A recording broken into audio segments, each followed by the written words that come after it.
tous, j'espère que vous allez bien. Je tenais d'abord à bénir le Seigneur pour ma nomination. Je remercie Dieu,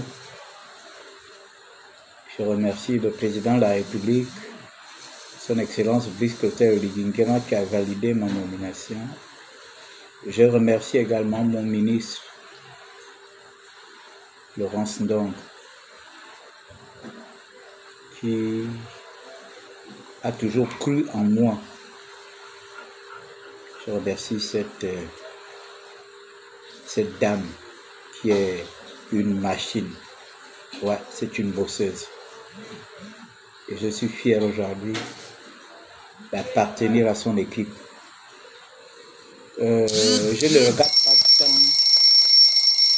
la nomination, le salaire, et je regarde beaucoup plus ce que je vais apporter comme connaissance, comme expertise dans la nouvelle mission qui lui a été attribuée par le président de la République, son Excellence Brice-Clotaire Oligui Nguema. Je ne pouvais pas faire un live aujourd'hui sans d'abord remercier le Seigneur, remercier le président de la République, remercier mon ministre. J'ai reçu des centaines de messages, des appels, j'en ai reçu. Il y a d'autres que je n'ai pas pu prendre parce que pendant que j'étais au téléphone, d'autres appelaient et vraiment, j'ai pas pu, il y a des gens que j'ai pas pu rappeler, mais vraiment je vous remercie. Je vous remercie parce que j'ai vraiment compris que j'étais aimé. En dépit de quelques petites brebis galeuses qui racontaient tout et n'importe quoi. Vous savez, j'étais à côté de Jean Ping pendant 7 ans. Je n'étais pas à côté de lui parce que je bouffais son argent. Je n'étais pas à côté de lui parce que j'avais besoin d'une voiture. J'étais à côté de lui parce que je suis un homme de conviction. Et je voulais que ce pays change. Je voulais que ce pays change. Voilà pourquoi j'étais. Et je me disais que ce monsieur portait le changement. Voilà pourquoi j'étais avec lui. Je n'étais pas avec lui parce que je m'attendais à avoir une voiture, un avion, de l'argent, non. Et je ne suis pas quelqu'un de très intéressé. Je suis désolé, mais c'est comme ça que je vis. Hein? Vous avez vu pendant tous les 7 ans, quand j'étais à côté de Jean Ping, j'étais au Balango, je n'avais aucune activité. Ma seule activité, c'était ma petite entreprise de communication que j'avais créée, où on pouvait m'appeler pour filmer des décès, pour filmer des retraits de deuil, pour filmer des conférences de presse, pour filmer des mariages, hein, parce que l'argent n'a pas de couleur. Donc, c'est comme ça que j'ai vécu. Je ne peux pas vous dire que pendant que j'étais, hein, c'est telle ou telle personne qui payait ma maison, non. Ou bien pendant que j'étais, c'est tel ou tel qui me payait à manger, ou non. Moi-même, je me suis toujours battu avec ma petite famille, payer à manger. Et je reste humble par rapport à cette nomination. J'ai vu des gens qui disent, oh oui, on aurait pu mettre... Non. Tout ce que Dieu fait est bon. Si mon ministre estime que je peux être son chargé de mission. J'ai vu des gens qui ont dit, un chargé de mission, c'est quelqu'un qui va payer du pain, qui va payer machin, tout ça. Si elle peut m'envoyer aller payer du pain, il n'y a pas de problème. C'est mon ministre, c'est mon autorité. Hein? Donc, ce que vous devez savoir, c'est que vous, les Gabonais, quand on ne nomme pas les gens, vous êtes en train de crier, oh, on ne te nomme pas, on va pas. Maintenant, le jour où on te nomme, c'est là où les injures commencent. Mais je vous dis que moi, je suis satisfait de ma nomination. Hein? Voilà. Je ne regarde pas l'argent, je ne regarde pas le salaire, je regarde ce que moi je vais apporter. Et nous allons apporter beaucoup dans ce ministère, qui est le ministère de la pêche. Nous avons des enfants qui sont là, qui n'ont pas fait de grandes études, que nous pouvons orienter dans le domaine de la pêche, dans le domaine de l'écaillage. J'en discutais ce matin sur TikTok, et je disais, un enfant qui n'a pas été en 6e, un enfant qui n'a pas été en 5e, si cet enfant peut avoir sa petite activité d'écailleur. Moi, j'ai discuté, moi, je paye souvent mon poisson, comment on appelle, au marché banane, le marché du poisson de Mayumba, le poisson de Mayumba, le poisson de Gamba. Vous savez que je suis né, j'ai grandi à Mayumba, donc Mayumba, je reste attaché à Mayumba. Souvent, je discute avec. Ces jeunes-là, il y a ceux qui font 100 000 francs par jour, comme demain samedi. Ils seront au marché de Mayumba, au marché de Gamba et de Mayumba, qui au PK8. Ils seront là-bas demain à 5h30. Et les premières personnes qui viendront acheter du poisson, ce sont ceux qui écaillent le poisson de ces personnes. Et ils le font du matin, ils partent peut-être chez eux à 17h. Ils n'ont pas le temps de rester dans les réseaux sociaux pour regarder ce que tel activiste va dire ou bien machin, ou bien ils n'ont pas le temps de regarder telle insulte et telle autorité. Non, ils sont scotchés. Ils sont scotchés dans leur affaire. Ils sont focus dans leur affaire. Et laissez-moi vous dire que ces gens-là, ces enfants-là font les 50 000, 60 000, 100 000 par jour. 50 000, 100 000 par jour. Hein? J'ai même croisé un étudiant qui m'a dit, je paye mes études avec ça. Parce que samedi, il est là samedi. Il écaille. Il y a plusieurs groupes. Il y a ceux qui écaillent le poisson, il y a ceux qui épaissent, il y a ceux qui dépècent les viandes, la viande. Et ils se sont organisés de telle sorte qu'ils font en même temps la tontine. Chaque samedi, il y a 5 qui prennent la tontine. Ils s'organisent. Donc voilà des jeunes qui sont là, concentrés, qui écaillent le poisson, qui dépècent le poisson. Parce qu'ils n'ont pas le travail. Et ils estiment que s'ils peuvent gagner leur vie. Vous voyez, c'est un étudiant. Les samedis, il est là, il écaille son poisson. Il rentre à la maison, il a ses 100 000. Il paye sa maison. Il paye ses études. Il est dans une école supérieure. Voilà. Et nous avons plusieurs jeunes comme ça qui ont arrêté les études à l'école primaire. Qu'est-ce qu'on fait? Si on peut les orienter dans ces domaines, on est là pour apporter des idées. Si on peut les orienter dans ce domaine, ils vont... Cela ne veut pas dire qu'ils vont rester là à écailler le poisson, genre de 20 ans jusqu'à 60 ans. Non, tu peux écailler le poisson 1 an, 2 ans, 3 ans, 4 ans. Si tu as déjà mis ton argent de côté, tu achètes ta voiture, tu fais ton transport, tu continues. Au lieu de laisser les enfants à la maison, les laisser déambuler dans les quartiers, en train de se droguer, en train de voler, en train de braquer, il vaut mieux que ces personnes-là aient une petite activité qui leur permettrait de vivre. Même si, avec cet argent, ils partent boire leur vin, ça, ce n'est plus notre affaire. Notre affaire, c'est que ces jeunes doivent travailler, doivent avoir une petite activité. Comme ceux qui font taxi, qui ont de l'argent pratiquement chaque minute. Donc, voilà ce que moi je peux apporter,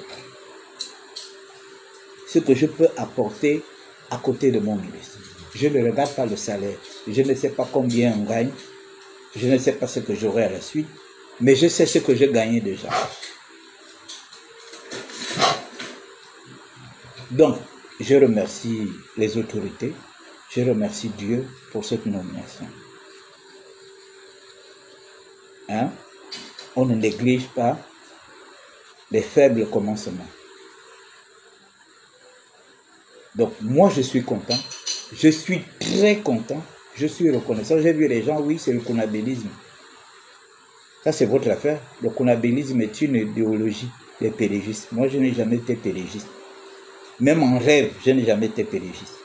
Qu'est-ce que je connais du konabilisme? J'étais à côté de Jean-Ping, je faisais la communication. Vous ne m'avez pas traité de konabilisme pendant qu'on se battait pour notre pays.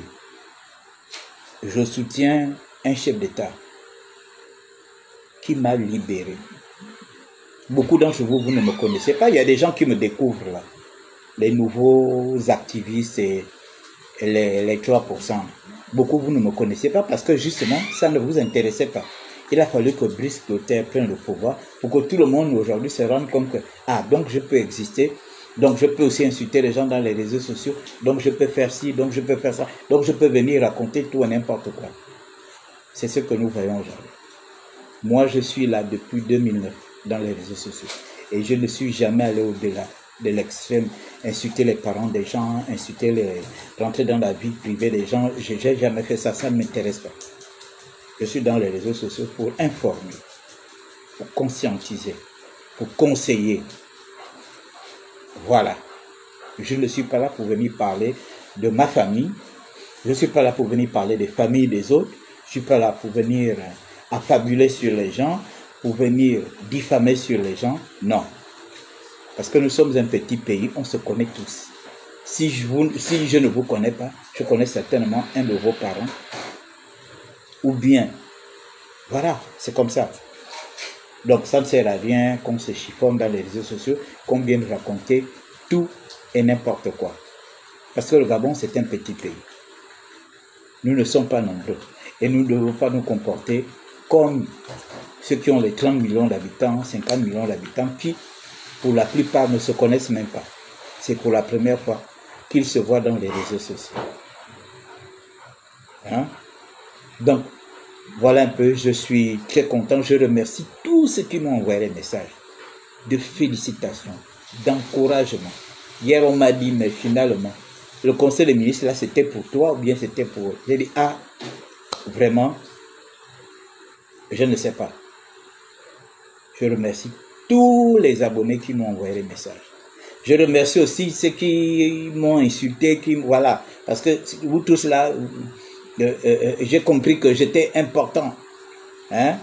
Voilà, ma belle-mère, je te remercie.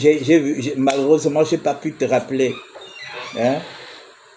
J'ai pas pu te rappeler. Voilà. J'étais saturé d'appels, saturé.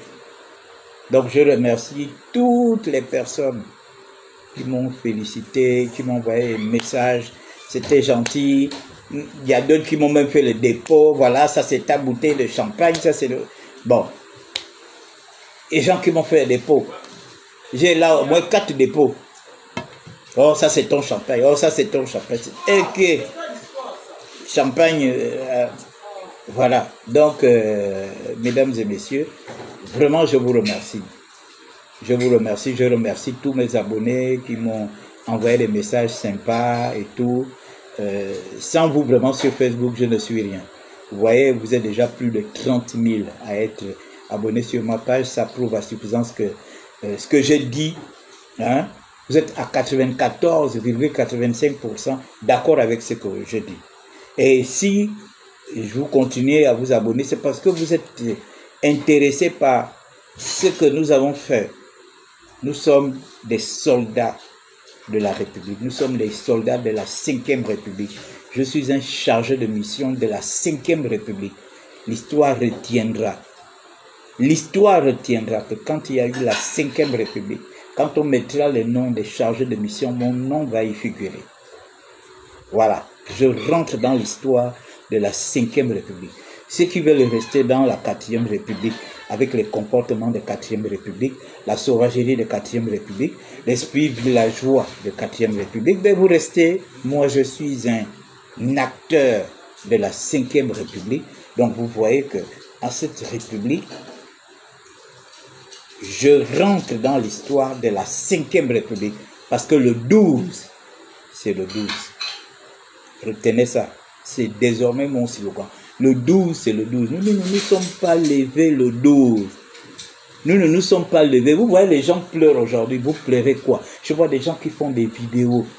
Oh, voilà, oh, j'habitais là depuis, mon père avait construit ça depuis 9 ans, machin, oligarchie de casser les maisons des femmes. Ça, c'est un abus de langage. Il n'y a pas de chantage. J'étais encore tout petit quand ils avaient décidé d'immatriculer ces maisons-là. Ondomé Togo était ministre du plan. J'étais encore petit. Vous aussi. Quand on a dit le 12, c'est le 12. Est-ce que le 12, c'est le 12 signifie qu'on devait laisser Libreville dans cet état. Brice Clotaire Liguinkema n'est pas Ali Bongo. C'est Ali Bongo qui a bourré les gens de crâne avec des maquettes, avec des faux projets d'enfumage pêle-mêle. Brice Clotaire Liguinkema, c'est un bâtisseur. Quand on est bâtisseur, on fait quoi? On casse d'abord, après on bâtit. Vous trouvez normal que nous sommes à un pas de la baie des Rois. La baie des Rois aujourd'hui est en train de se moderniser. Et la route centrale qui mène à la baie des Rois, c'est le boulevard. Alors, et puis ce boulevard sera bourré de taudis parce que les gens ont voté le président de la République. Donc, on va laisser Libreville pourrir. On va laisser des constructions anarchiques alors que le monsieur, c'est un bâtisseur. C'est un projet qui existe depuis Omar Bongo. Ça n'a pas été. Depuis Ali Bongo, ça n'a pas été. Brice arrive, on actualise le projet. Donc, on va laisser ça parce que les femmes habitent là. Moi-même, que je vous parle, j'ai mon propre petit frère. Même père, même mère qui habitait le coin, on m'a appelé. Oh, voilà ma chère, j'ai dit, je ne pars pas. J'ai dit, je ne pars pas. J'ai plein de parents là-bas. On a cassé les maisons, les petits frères de mon père. Mes frères, j'ai mon petit frère. Il a construit une maison en étage là-bas. Bien. On a cassé sa maison. Pourquoi on va crier? Oh les femmes, vous avez vu, machin et tout. Brisson vous avez dit que machin, le 12 c'est le 12, vous voyez aujourd'hui. Ça c'est de l'enfumage. Arrêtez. Nous devons moderniser notre pays. Nous devons moderniser notre ville. On ne peut pas faire l'omelette sans casser les œufs. On veut le changement. On veut le développement. Les gens se sont installés anarchiquement. On fait comment? On laisse les gens continuer de s'installer anarchiquement. Et puis après, vous allez crier sur le président. Ah oui, il nous avait menti. Il avait dit qu'il devait bâtir. Il avait dit machin. Il s'est même donné un nom. Le bâtisseur, c'est où? On bâtit, ça vous énerve. On cache, ça vous énerve. On fait quoi? Hein? Les premiers qui sont là, les premiers qui étaient là ont perçu de l'argent. Ils ont reçu de l'argent à l'époque d'Omar Bongo. Ils ont reçu de l'argent à l'époque d'Ali Bongo. On fait comment? Donc, un nouveau président arrive, le président de la 5e République arrive, et puis on vous donne encore l'argent, et puis vous restez là. Non. Cet endroit, c'est un endroit résidentiel. À partir de l'ambassade de la Russie, vous avez vu l'ambassade de la Russie, vous avez vu l'ambassade du Liban, vous avez vu la CDC qui est là, et derrière la CDC, il y a un hôtel, un grand hôtel. Ensuite, il y a l'ambassade de Chine. Ensuite, il y a l'Assemblée nationale. Après l'Assemblée nationale, il y a le bâtiment des eaux et forêts, qui abrite désormais 3 ministères. La pêche, l'environnement et les eaux et forêts. Derrière, il y a les 2 tours jumelles que Santoulo nous a laissées en héritage. Ensuite, il y a quoi? Le ministère de l'économie et des finances. Derrière le ministère de l'économie et des finances, il y a quoi? Le siège de l'âme. Ensuite, il y a Mbolo. Donc, vous voulez quoi? Vous voulez qu'on laisse cet endroit comme ça? Et ensuite, il y a quoi? Il y a Africa numéro 1. Africa numéro 1, il y a l'hôtel des affaires étrangères. Et il y a le bras de mer qui tombe à Janibori, qui descend pour aller à la baie des Rois. La baie des Rois sera un endroit résidentiel. Il y aura des bureaux, il y aura des secteurs, des hôtels, il y aura des restaurants. Il y aura beaucoup de choses. Donc vous voulez quoi? Que toute la saleté qui vient derrière l'Assemblée, ça dégouline, ça dégouline, ça dégouline, et puis ça vient tomber au bras de mer, au vu et au su des gens, alors que nous devons attirer des personnes pour venir investir dans notre pays. Cet endroit, la baie des Rois, on parle de près de 20 000 emplois qui seront là. Donc, cet endroit va encaisser toutes les saletés. Vous pensez que toutes les mamans qui avaient des bars, tous les gens qui avaient des bars derrière Mbolo là, qui avaient des bars, qui faisaient le poisson. Vous pensez que ces gens-là jetaient les ordures où? Ils jetaient les ordures dans le canal. Hein? Et quand il pleut, l'eau qui vient déjà depuis derrière l'ambassade de la Chine.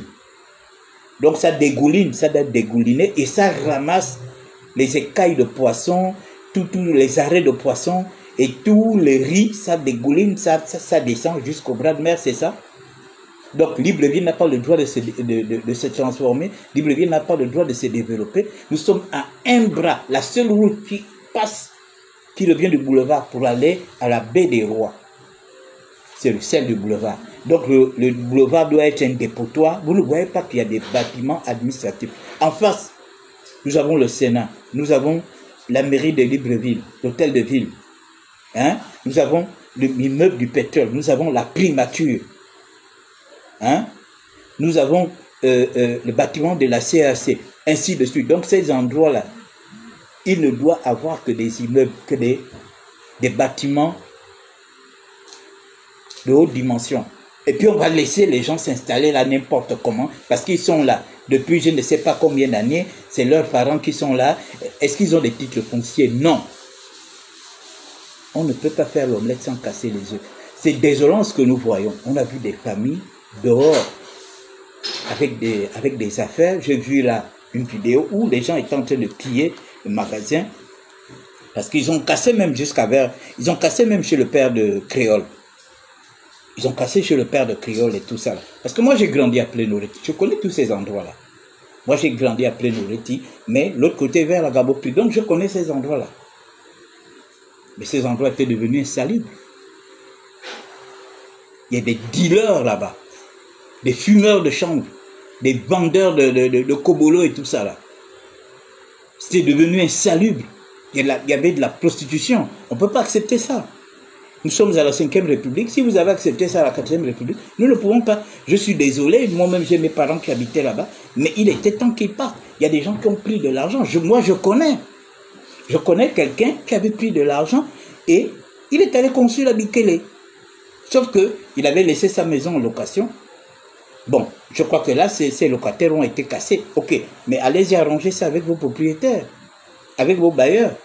Oligingema n'est nullement responsable de ce qui se passe. Nous avons des projets de développement. Il n'y a pas longtemps, ça fait peut-être 6 ou 7 mois, on avait vu le Premier ministre Donsima. On a montré une maquette de ce qui doit se faire derrière.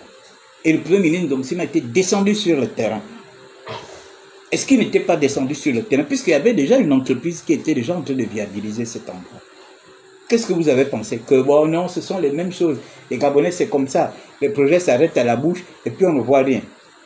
Maintenant, aujourd'hui, comme vous déguerpillez, vous criez dans tous les sens. Oh les femmes, oh c'est ci, oh on a fait ci, oh on a fait ça, oh voilà, vous avez voté machin. Le 12 c'est le 12. Oui, le 12 c'est le 12. Mais le 12 c'est le 12 ne veut pas dire que vous pouvez construire même sur la route. Qu'on va continuer à laisser des taudis. Libreville, c'est la capitale du Gabon. Même s'il y a le projet de construction de Libreville 2. Même s'il y a le projet de construction de Libreville 2.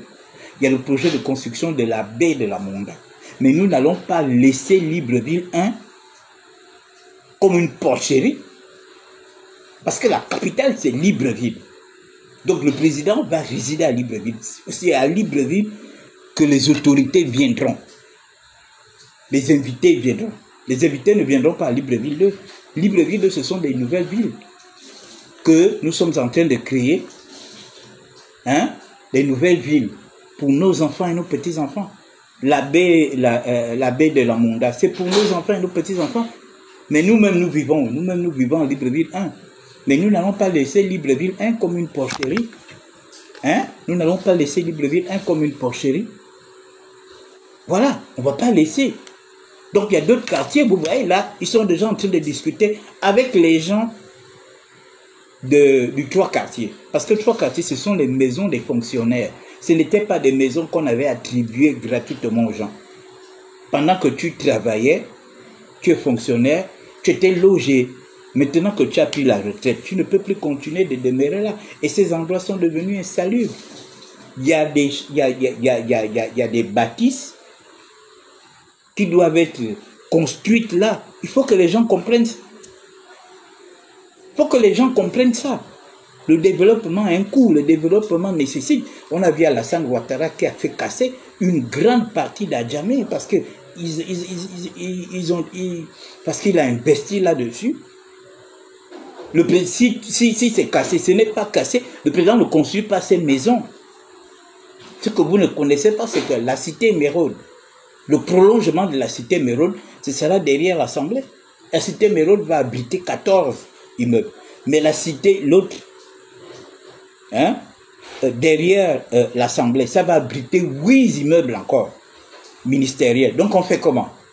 Parce que les gens veulent être là, en train de manger le poisson, la braise, en train de boire les doses, en train d'aller dormir avec les femmes dans les petits machins qui sont à côté, parce que les gens veulent se droguer, veulent fumer le champ, donc on va laisser ça alors.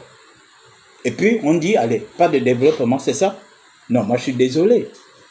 Je suis un peu cru, mais j'estime que à un moment donné, il faut comprendre. Maintenant, le Camerounais, là, à l'heure où je parle, il est déjà à la DGR. Il est à la DGR. Il va devoir s'expliquer pourquoi un énergumène comme ça peut se permettre d'insulter le président de la République d'un pays. Et puis je vois des Gabonais qui disent, oh oui, mais il était en colère. Il était en colère. En colère de quoi? Il était en colère de quoi? Il faut qu'il monte les titres fonciers. Parce que je crois que c'est ça. Il faut qu'il monte les titres fonciers. Qu'il monte les titres fonciers, c'est le premier truc. S'il ne monte pas les titres fonciers, demain, on le défère directement à la prison centrale. Et quand il sort de la prison centrale, il est directement renvoyé chez lui. Il ne rentrera plus jamais au Gabon. Parce qu'il faut que ça s'arrête. Nous ne pouvons pas manquer de respect à Paul Biya, quel que soit son âge. Il faut que ces gens-là, il faut que les étrangers qui viennent au Gabon se comportent. C'est pas parce qu'ils voient les activistes manquer de respect à nos autorités que eux aussi, et vous les activistes, si on manque de respect à nos autorités, c'est à cause de vous. Parce que ces gens-là voient comment vous vous comportez dans la toile vis-à-vis de nos autorités. Qu'un énergumène comme ça peut s'élever parce qu'on a cassé sa maison, il dit qu'on devait lui payer 86 millions. On devait te payer 85 millions. On devait te payer 85 millions. Montre-nous le titre foncier. Montre-nous le titre foncier qui t'a permis de construire une maison de 86 millions. Donc tu n'es pas le seul dans cette situation. On peut se fâcher, on peut montrer comment ton domaine a été cassé, mais tu ne vas pas aller au-delà jusqu'à insulter le président de la République.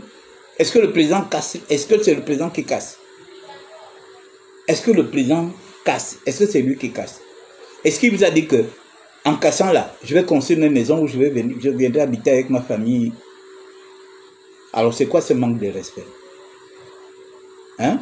Nous avons des amis camerounais. Nous avons des parents camerounais. Et c'est gênant pour moi de m'en prendre à vous. Parce que vous êtes dans un abus de langage pas possible. Quand vous êtes au Cameroun, vous avez du mal à parler de Paul Biya. Vous avez du mal à parler de Paul Biya. Et quand vous venez ici, vous permettez d'insolencer nos autorités. Qu'est-ce que ça veut dire ça?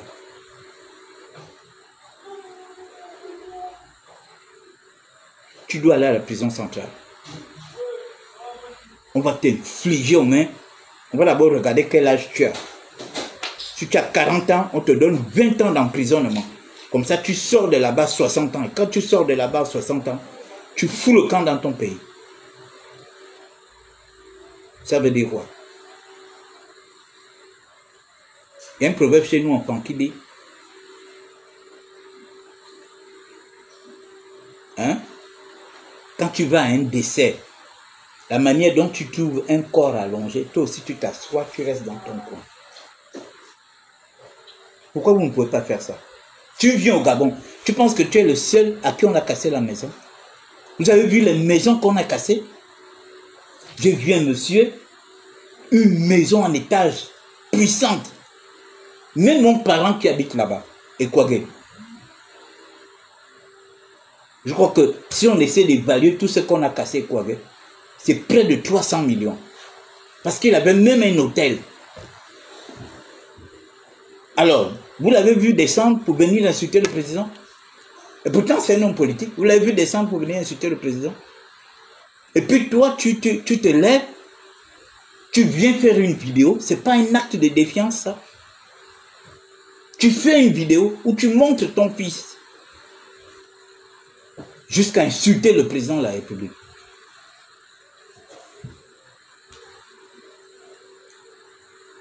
Jusqu'à insulter le président de la République. Donc toi, tu as plus mal que les Gabonais, là, qui sont dans la rue en train de pleurer. Tu as plus mal. J'ai vu la vidéo d'une maman, là. La maman, là, n'a pas insulté le président. Elle a simplement dit qu'elle regrette et tout, elle a voté le président, machin. Mais toi, tu te permets jusqu'à traiter le président de sauvage. Tu sais ce que c'est un sauvage? Tu sais ce que c'est? Tu peux traiter Paul Biya de sauvage en étant au Cameroun? Tu peux traiter Paul Biya de sauvage en étant au Cameroun? C'est ici. Mais pourquoi vous n'avez pas peur des gens comme ça?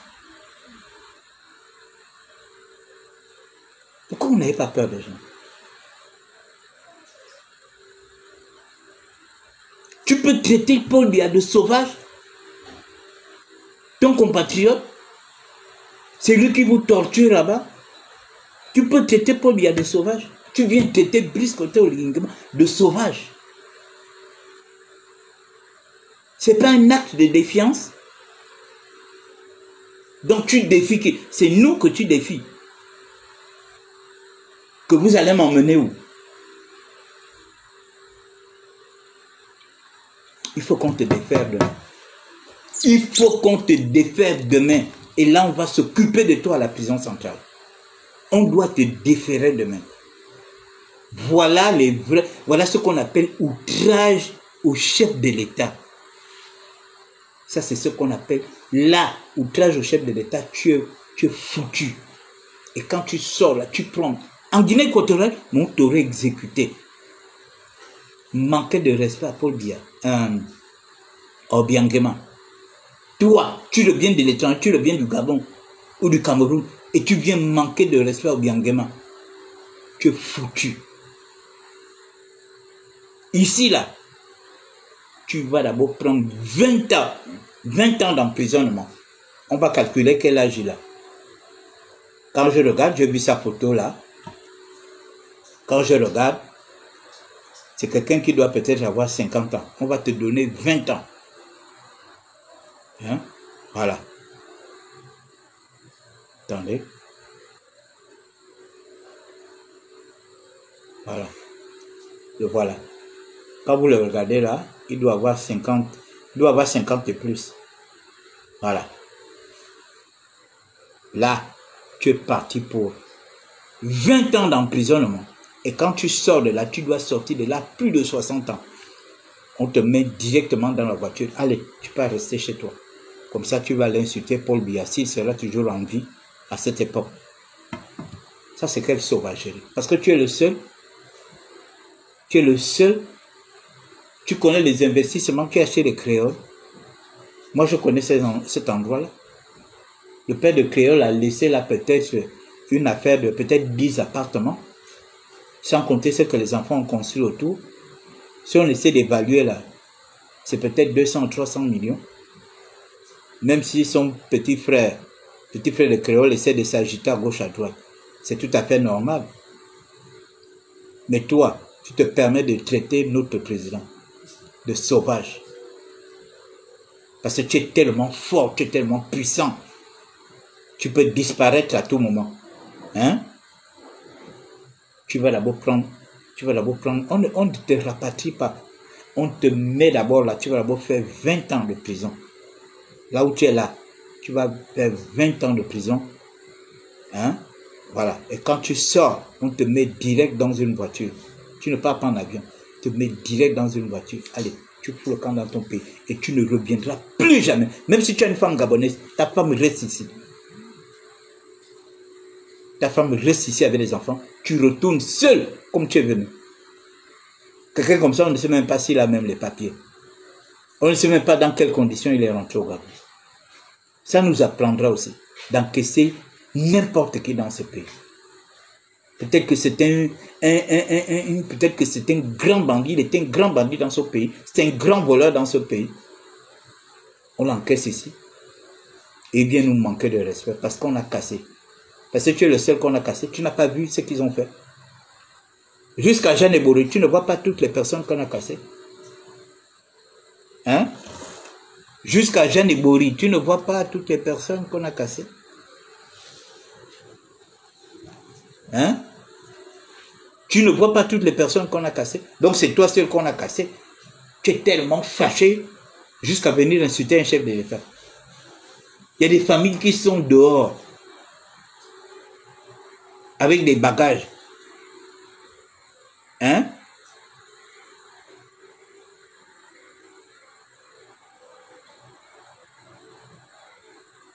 C'est bien fait pour toi. Et quiconque va encore faire une vidéo comme ça, pour insulter le chef d'État, nous allons vous exposer. Vous avez compris? Et je m'adresse aussi aux Gabonais. Vous faites des vidéos pour insulter le président de la République. Nous allons vous exposer.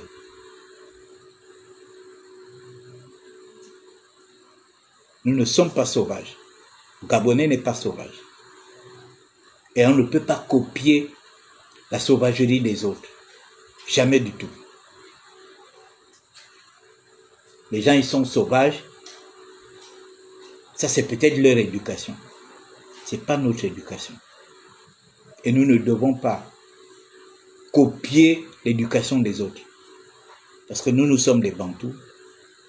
Nous sommes des Gabonais. Chaque pays a sa façon de vivre, a sa façon de se comporter. Ce type-là ne peut pas insulter Paul Biya. Il ne peut pas insulter Paul Biya au Cameroun. Il se permet de venir insulter Brice Clotaire au Ligingem, au Gabon. Et quand on parle, vous dites qu'on en veut au Cameroun.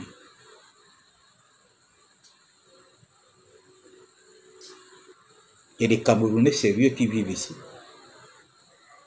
qui sont respectueux des lois.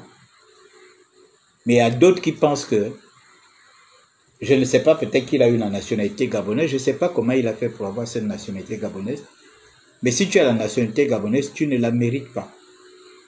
On va essayer de voir s'il a la nationalité gabonaise, on vous la retire. On vous retire la nationalité gabonaise. Tu fais d'abord 20 ans de prison ici. 20 ans. Et l'avocat qui va essayer de défendre ce monsieur-là, vous allez nous sentir. Tu vas faire 20 ans en prison. Et dès que tu sors là, tu auras peut-être 60 ans, 70 ans. Allez, on te met dans la voiture, tu fous le camp chez toi et tu ne reviens plus jamais. Comme ça, dans ton pays, tu t'en souviendras toute ta vie que j'étais dans un pays qu'on appelle le Gabon, alors que je vivais bien, même si on avait cassé ma maison, mais je me suis permis d'insulter un chef d'État. Voilà pourquoi je me retrouve aujourd'hui dans cette situation.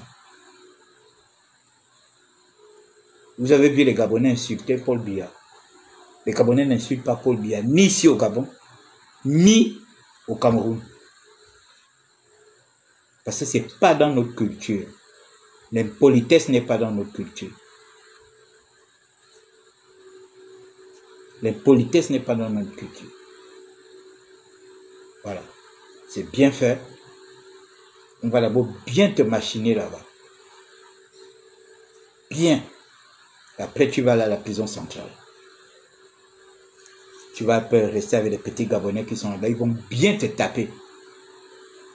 Parce que tu sais, en prison, quand tu arrives, ceux qui t'accueillent, hein, là où on te met, ils vont d'abord se renseigner. Il a fait quoi? Oh, il est en prison. Il a fait quoi? Non, il a insulté le président. Ah bon? Il a insulté le président? C'est là où les gars vont te récupérer. Les gars qu'on respecte en prison, ce sont ceux qui ont volé l'argent. Il a fait quoi? Ah, il a volé l'argent. Là, il vole combien? Ah, il a volé 3-4 milliards. Là, tu vas voir, les petits vont te respecter. Grand bonjour, grand machin. Mais, tu as insulté le président de la République. Ou bien tu as violé une fille. Ou bien tu as tué quelqu'un. Mon Dieu. Les gars vont te taper tous les jours. Tu vas devenir leur femme là-bas. Tu vas devenir leur femme. Comme ça t'apprendra. Comme tu étais l'homme le plus fâché de toutes les personnes qu'on a cassé les maisons. Jusqu'à venir insulter un président de la République. Hein? C'est bien fait pour toi, on t'a récupéré ce soir. Tu pensais qu'on n'allait pas te retrouver? Hein? Même si tu montrais ton fils. Parce que tu montrais ton fils, tu pensais qu'on n'allait pas te retrouver. On a dit que nous sommes 50 millions ici. Ou bien 60 millions. Le timbre de ta voix. Je peux même te dire que ce sont tes frères camerounais qui t'ont même vendu. Ils ont donné ton nom tout de suite. Ils ont dit là où on peut te retrouver. Parce que tu t'es pas livré seul. Tu n'es pas allé au commissariat pour dire que voilà, on me recherche, donc bon voilà. Non. Ce sont tes propres frères qui ont dit, ah, il s'appelle Tchekam ou bien machin. Allez, prenez-le. Tu vas aller bien pisser là-bas. Allez, on t'envoie à la prison centrale. Hein? Et puis, les éléments de mon frère là-bas vont s'occuper de toi. Voilà.